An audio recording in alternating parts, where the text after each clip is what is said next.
Because of my interest in philosophy, I enjoy talking to people with the same or different views on philosophy than my own.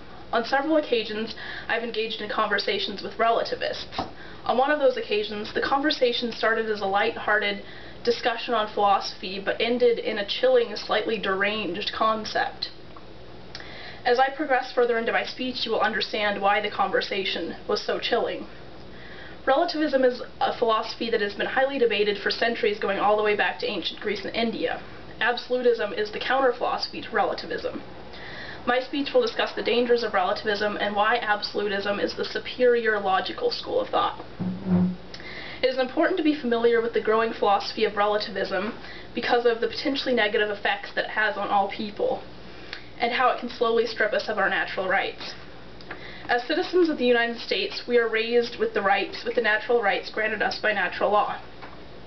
Our Declaration of Independence recognizes that there are certain unalienable rights, and that those rights are self-evident. The background of relativism and absolutism form a clear insight into their drastic differences. Relativistic arguments enforces the beauty of universal, absolute, and natural law. The potentially disastrous effects that relativism can have on lawmaking, again, bring out the logical thinking and advantages that absolutism can bring to lawmaking. All definitions of relativism and absolutism can be found in the Stanford Dictionary of Philosophy. Relativism, put plainly, is the belief that natural law and absolute truths do not exist, and that people instead have their own personal truths. For example, an absolutist might believe that according to natural law, rape is always wrong in any circumstance, whereas a relativist might argue that rape could be wrong for one person, but not wrong for another. Relativistic versus absolutist conversations generally do not start out with such extreme topics, but the philosophy of relativism inevitably ends up with the belief that right and wrong do not exist. Returning to the conversation I mentioned in my introduction, I was talking with a relativist and asked if they believed in a universal right and wrong. They of course responded with no.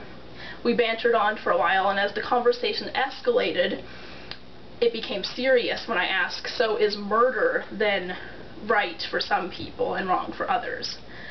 They responded that yes, murder could quite possibly be right for some people according to relativistic philosophy.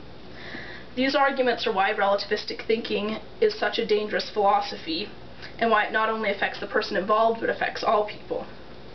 Relativism really begins to affect all people when its concepts are introduced into lawmaking. For example, the North American Man-Boy Love Association has been fighting for years to decriminalize pedophilia, arguing that pedophilia is right for them and that they should not be punished for it. Similarly, it could be argued that murder is not wrong for some people, and so it should not be punished. The distinct differences between absolutism and relativism cause the philosophies to be utterly incompatible. Relativistic philosophy promotes disorder and chaos and threatens to take our natural rights from us. Absolutism, however, promotes and maintains a belief in an absolute natural law that is true for all times, peoples, and places, protecting our natural rights always. It is impossible to protect the natural rights of all people if the idea that a universal right and wrong do not exist is believed. C.S. Lewis gives an excellent example of this in his book Mere Christianity when he says, "Quarreling means trying to show that the other man is in the wrong." And that would make no sense in trying to do that unless you and he had some sort of agreement as to what right and wrong are. Just as there would be no sense in saying that a footballer had committed a foul unless there was some agreement about the rules of football. C.S. Lewis' quote shows the lunacy of relativism, and how according to relativism no crime should be punishable. Absolutism, however, logically promotes justice and the natural rights that all people are entitled to.